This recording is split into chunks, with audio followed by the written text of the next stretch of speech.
Welcome back to the last race of the year. That's right. Unless we've had some sort of emergency and we can't actually upload these things, we've managed to cover it all. We did it. And we're cancelling the channel. Goodbye. No. I can't believe we actually made it. Honestly. Yeah. This is our third attempt, third year trying to do it. Last year we made it to the British Grand Prix, I think was the last one. Yeah, we sort of it got half a bit organized. hectic and then we yes. crashed down. Yes. But enough of us. We are, of course, here to preview the final race of the year with still some stories to tell. Yep. We are going back to Abu Dhabi again. This is the newer Abu Dhabi that's had a few corners and things change, which makes it, I think, better than it used to be. Yep. And given there's, as we'll get into, quite a lot on the line up and down the grid, unfortunately not for the top, but still there's enough going on to make it exciting.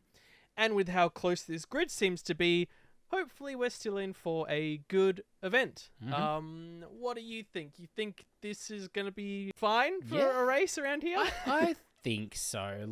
I think it's closer than it has been, and because cars can still follow, I think it is. We've seen sort of strengths and weaknesses from all the different cars and the drivers now. The track does have potential with how close it is to actually throw up some good racing. I still think that, Sector 3 is still clunky, but you can probably follow a lot better through there now. So I'm hoping that does sort of make, Sector 1 and 2 a little bit more interesting in terms of overtaking and following, and with Red Bull not quite as far ahead as they were.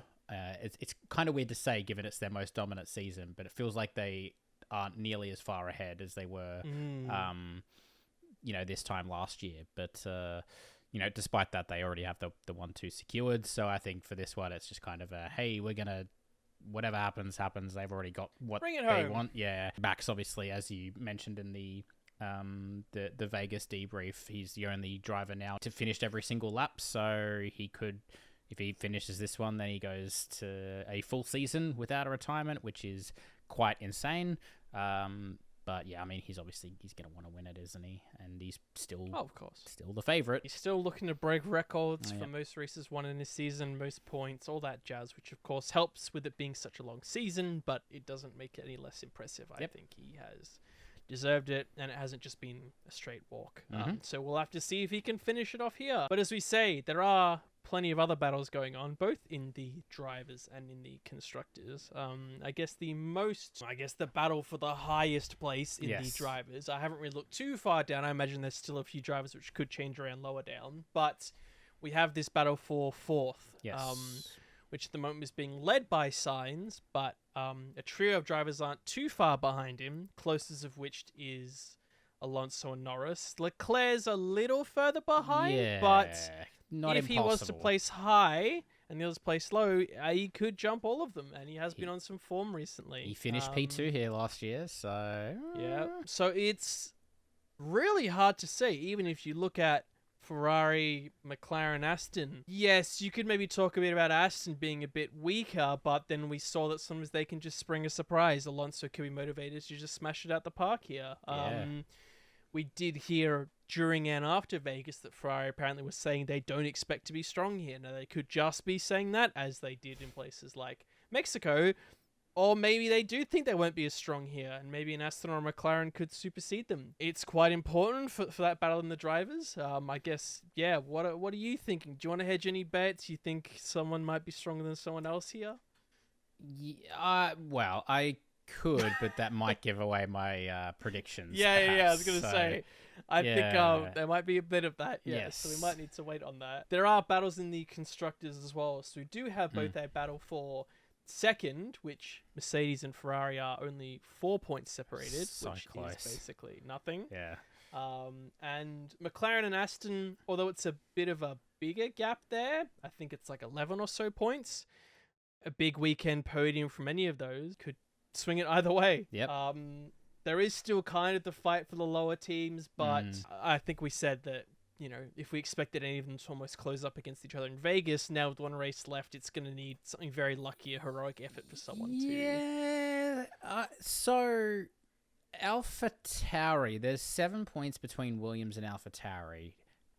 It's really theirs to... Completely discounting Las Vegas, the couple of races before that, Las Vegas was sort of a weird... I don't think you can sort of look at that race and say, oh, that's what's going to happen here. Very, very different. It's going to be quite a bit warmer here. I think AlphaTauri would fancy themselves to possibly get Williams. I think if they both get points and I think 7 points. What's that? If they can somehow snag a sixth, which I don't even like a sixth and a seventh, I think that's enough. That's 4 and 3. Yeah. That's 7 points, and at least they're tied with Williams. And I believe AlphaTauri would go ahead. What's their highest place finisher? I don't think Williams has had a sixth, so they have. Yeah. That's still possible though, right? I mean, I can see a world. Yeah, the story which we had in the last few races where they were doing well when Tsunoda made a few mistakes or the team made a strategy blunder was this is just leaking points for them now with that car and its performance should be a guaranteed P7. So I think Williams are really fighting for it. Yeah. I think even if Williams don't get it, it will be hard to say that means it's a loss for their season. I think regardless of where they finish, it's been a great improvement. But they're going to want that P7. That would just be amazing for them. Of course. And it's hard to say even between those cars. Look, I think the AlphaTauri, we expect it maybe to be a little better performing, but that Williams could surprise us. They could deploy the trolley train and then no one can get by. We've seen Albon do that. I feel like this is the type of circuit where he may be able to do that as well. So there's a few battles going on out there. Few bits of news for the weekend. As we talked about heading into... what would have been... Mexico. Mexico, yes. Thank you. You know what I was thinking of. We said there was a lot of teams that still had to run rookies. Yes. And lo and behold, the teams have opened the floodgates and we have many a rookie that will be joining us in free practice one. Every team bar AlphaTauri will be running a rookie driver. So yes. One team even having 2 rookie drivers. Yes, I was going to say Red Bull is running 2 in 2 Red Bulls. So for those Red Bulls, we have Jake Dennis and Isaac Hadjar. Hadjar already getting his chance with AlphaTauri, and I think they were pretty impressed with him. So I'd be interesting to see what he can do in the Red Bull as well. Not that we're going to do a rookie review here. I think some people are looking for where Iwasa is in this. It seems that more he's going to go down the Super Formula route, and I think he's doing a little more down that line. So I'm guessing they're thinking, hey, if we want more rookies that are potentially going to be simulator drivers, our reserve drivers, then these drivers are more likely to be those when drivers like Iwasa are more going to do the Super Formula route. We'll see what happens there. And the Mercedes, we have... Well, I was going to say... Sorry, another point. I think the reason why they didn't... I reckon they probably would have wanted to have Lawson maybe in one of the Red Bulls, but because he's done 3 races or 4 races... Doesn't count as that rookie. Yeah, I think he needs to have done less than 2 races, I want to say. I believe it is less than 2, yeah. So, yeah, he... Obviously, I'm guessing that's why they went with Jake Dennis instead of... I think they were always planning for Hadjar, but yeah, I think that's why they went with Jake Dennis instead of Liam Lawson, because obviously he can't do it now. So anyway, go on. Sorry, I've cut you off like 3 times already. I was going to mention it, and then I couldn't remember the permutations, so I'm glad that you knew it. It was good. Yes, we have Mercedes' favourite... Well, I would say favourite golden child, but they seem to quite like him. We have Frederick Vesti, who's coming back to give it another go. Potentially a future Mercedes driver, but I don't think Mercedes are hurting for drivers, and he's not exactly starring. But still, he's obviously still in their books. Decent reserve, we think. You say he's not starring. He is fighting for the F2 championship this weekend. Yeah, but I think when you look at Mercedes juniors in the past and how dominant they were, if you're on a Mercedes, it's a strict name to live up to, right? Ferrari would have Schwartzman again, who's kind of been a former F2 driver from a few years ago. He also did the first free practice outing, I believe, for them as well. Yes. So he's continuing on with them. Jack Doohan, who Alpine are quite fond on, will be back out there, so I'm sure there'll be plenty of talk about. They always seem to talk about him a lot, especially his dad is usually there too. So did you know? Did you know he's the son of Mick Doohan? You know, MotoGP champion. Did you know that? A great guy on a motorbike, apparently. Awesome. Yeah. Aussie. For McLaren, we have Pato Ward, I believe. Yes. So bit of a different choice, but if you know, I guess, history between him and the team, then it's not that different a choice. But still cool to see. Drugovich gets another showing in the Aston Martin. We still might see him in the car in a year or a few years, who knows? So obviously they're still going to go, hey, whenever they can run him, they're going to run him, because he's obviously sitting there ready and waiting if anything goes wrong. Mm-hmm. Teo Porcher, of course, we know him in the Aston Martin or the future Sauber or wherever it's going to turn into. Romeo. Alfa Romeo, sorry, did I say Yes, Aston Martin? you sure did. That's a big change there. Yeah. I got AR next to AM, and my brain went, huh? Yeah, I just thought you had. I thought you had the sneak preview that he's jumped ship like Piastri did. No. Don't have that sauce. Yes, for Alfa Romeo or Sauber, whatever it's going to become, I guess he's similar in almost in the Dragovic position where he's on standby, but I feel like maybe he's less likely to get a seat, but he's still there anyway. For Haas, we have Oliver Behrman. I don't remember who Haas ran earlier in the year. I believe it was also Behrman, yes. And Zach O'Sullivan for Williams. Yep. Again, don't remember who they ran earlier in the year. Do you? So this is the other point I had. This is the first time McLaren and Williams will be running rookies because Piastri and Sargent do both count as rookie drivers. Right. We talked about this last time. We didn't sure. know. I think a few people clarified for us. Yep. So Piastri and Sargent both counted as rookies. So McLaren and Williams only need to run the one. AlphaTauri was an interesting one. They did run Hadjar in Yuki Tsunoda's car in Mexico. They have already had De Vries and Lawson, so technically they could have, but they were in the same car. They have to be in different cars. Yes, so that's why they had to run Hadjar. So is that why Red Bull are running both this weekend? Yeah, I would. They can do it yes, as well? Yes. So it has to be one in each car. Yeah. I feel like they may. It depends. They may adjust that because the spirit of this rule is supposed to be two separate weekends. Yeah. Yes, and rookies. Two rookies. Yeah. Yeah, the spirit of this is to give two people who aren't in F1 a shot to both go in the car, and so people around the world, can see these names. So even if you have a rookie, if they're the full-time driver, it's the spirit of it. The reason they did this is so they're forced to, put someone else in, give them a go. They have to, invest in them and such. So yeah, you could see them tweaking it, but I think there's a couple of things you could tweak. Like I said, I think that one's probably maybe the biggest one. The fact that Red Bull are running both in the last race when it doesn't matter for them anymore, I guess it makes sense, but it's like I think you kind of want defeating the purpose. Yeah, you kind of want to be able to. I mean, I guess it's a good thing to have two rookies go up against each other in the same session. Maybe it's good baseline. Actually, you know what? No, I've turned a corner on that. I'm okay with that. But we should just have two FP1s a year have to be all rookies for all cars. So yeah, that'd be neat. We've almost got it here. There's a fair amount here, so a whole grid of them. That would be an interesting session. That would be cool, hey.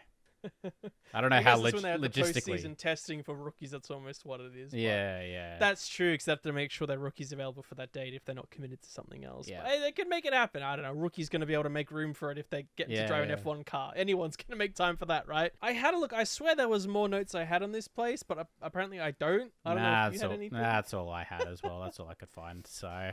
Yes. So we do need to get down to the pointy end of our own little fight we've got going on here. Debriefing from Vegas.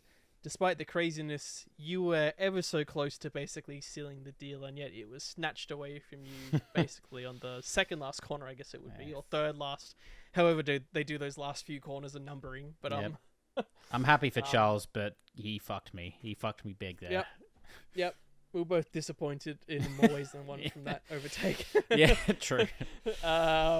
So it's meant that we both gained 2, and your lead heading into the last race was 2, which you correctly identified. Yep. What are the points? 2 apart. What are the points actually? 38.5 to me, 40.5 to you. Okay.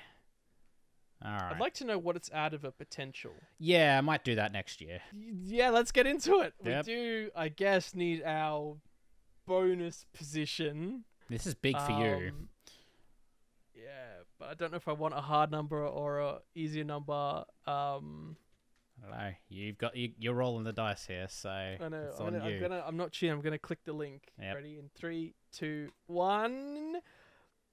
8. We just had 8. Yeah, no, we can't do 8. Do it again. You get a better number generator. It's 6 or 8 every time. Right, ready? 3, 2, 1. 11. All right. Whoa.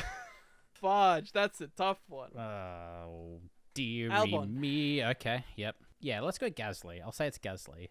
I think that's a pretty good pick. It's pretty good. You Yeah, could I'll do say less than Gasly. that. Yeah. Right. So then we have to get to the pointy end. Mm-hmm.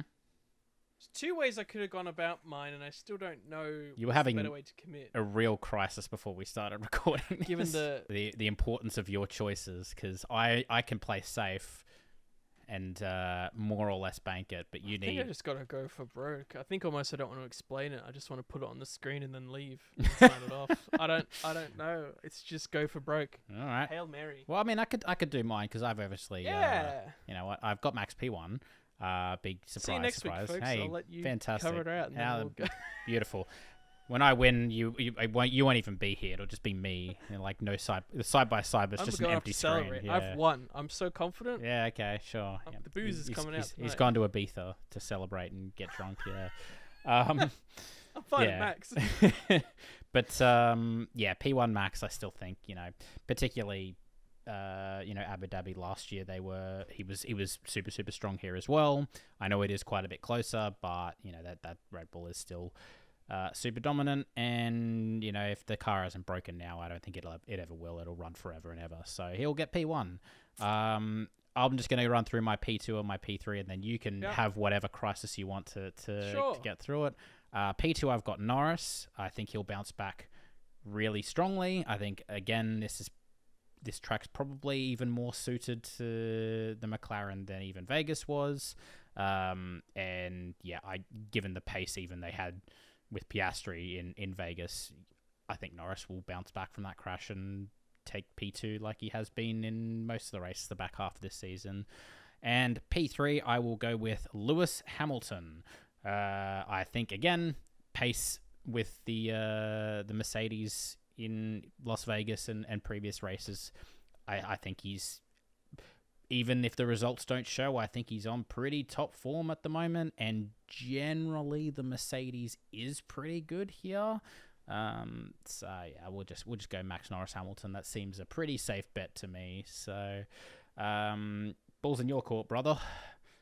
What have you cooked up? You've kind of stuffed me, despite the fact I was trying not to get stuffed. Okay. You stuffed me anyway. Damn. I